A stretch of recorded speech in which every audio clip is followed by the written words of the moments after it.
আসসালামু আলাইকুম ওরহমতুল্লাহি ওয়া বারাকাতুহু। আলহামদুলিল্লাহ আলহামদুলিল্লাহি ওয়াহদা ওয়াসসালাতু ওয়াসসালামু আলা মান লা নাবিয়্যা বা'দা। সম্মানিত দর্শক শ্রোতা, আজকে আমরা এমন একটা দোয়া সম্পর্কে জানব যেই দোয়াটা দুনিয়ার মধ্যে এমন কোনো মুসলিম নাই যে সে জানে না।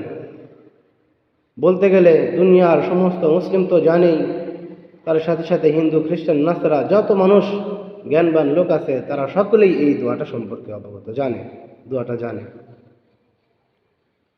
মুস্তাদরাকে হাকিম আবু সাঈদ খুদরী রাদিয়াল্লাহু তাআলা আনহু থেকে বর্ণিত, রাসূলুল্লাহ সাল্লাল্লাহু আলাইহি ওয়াসাল্লাম বলেন, একজন নবী যাকে বলা হয় কালিমুল্লাহ অর্থাৎ মুসা আলাইহিস সালাতু ওয়াস সালাম, তিনি একদা আল্লাহ রাব্বুল আলামিনের কাছে গিয়ে বললেন, হে আল্লাহ, আমাকে এমন একটা দোয়া শেখাইয়া দেন যেই দোয়াটা শুধুমাত্র আমার জন্য স্পেশালিটি, শুধুমাত্র আমার জন্যই, শুধুমাত্র আমি ইবাদত করব। আল্লাহ রাব্বুল আলামিন বলেন, কুল লা ইলাহা ইল্লাল্লাহ, হে মুসা লা ইলাহা ইল্লাল্লাহ জপো। মুসা আলাইহিস সালাতু ওয়াস সালাম বললেন কিছুটা আশ্চর্যজনক হইয়া, যে হে আল্লাহ, আমি তো তোমার কাছে এমন একটা ইবাদত চাইলাম, এমন একটা আমল চাইলাম যেটা কেউ জানে না, শুধুমাত্র আমার জন্য স্পেশালিটি ভাবে। আল্লাহ, আর সেটা তো দুনিয়ার সকল মানুষই জানে। আল্লাহ রাব্বুল আলামিন বলেন, যদি সপ্তম আসমান এবং সমস্ত জমিন সমূহ এর মধ্যে যা কিছু আছে সব কিছুকে এক পাল্লায় রাখা হয় এবং লা ইলাহা ইল্লাল্লাহ এইটাকে এক পাল্লায় রাখা হয়, তবু লা ইলাহা ইল্লাল্লাহ বাক্যটি অবশ্যই ভারী হবে।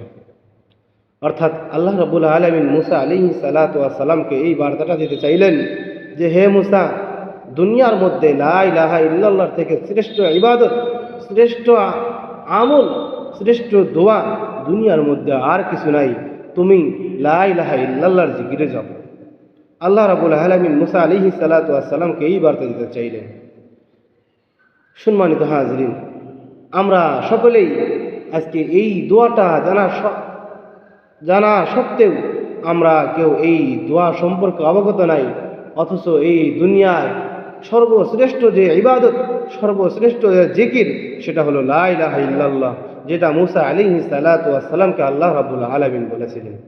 এজন্য আসুন আমরা সকলেই লা ইলাহা ইল্লাল্লাহর জিকির জপি, লা ইলাহা ইল্লাল্লাহর জিকির সর্বদাই আমরা করি, কেননা এর বহুত ফায়দা রয়েছে, কেননা এর বহুত গুরুত্ব, কেননা এই জিকির করার দ্বারা হাসরের ময়দানে যখন আমার আপনার আমল নামাকে কী করা হবে, পাল্লা দিয়ে মাপা হবে, যখন আমার আপনার আমল নামাকে মেপে দেখা হবে, তখন যদি আমার আপনার আমল নামায় লা ইলাহা ইল্লাল্লাহর জিকিরটা থাকে, লা ইলাহা ইল্লাল্লাহর জিকিরটা যদি অধিক হয়, তাহলে আমার আপনার আমল নামার যে পাল্লা হবে, যেটা নেকির পাল্লা হবে, গুনার পাল্লা যখন ভারী হয়ে যাবে, যখন লা ইলাহা ইল্লাল্লাহর জিকিরটা নেকির পাল্লায় দেওয়া হবে, তাহলে অবশ্যই ওই সময় লা ইলাহা ইল্লাল্লাহর জিকিরের কারণে আমাদের নেকির পাল্লা ভারী হয়ে যাবে।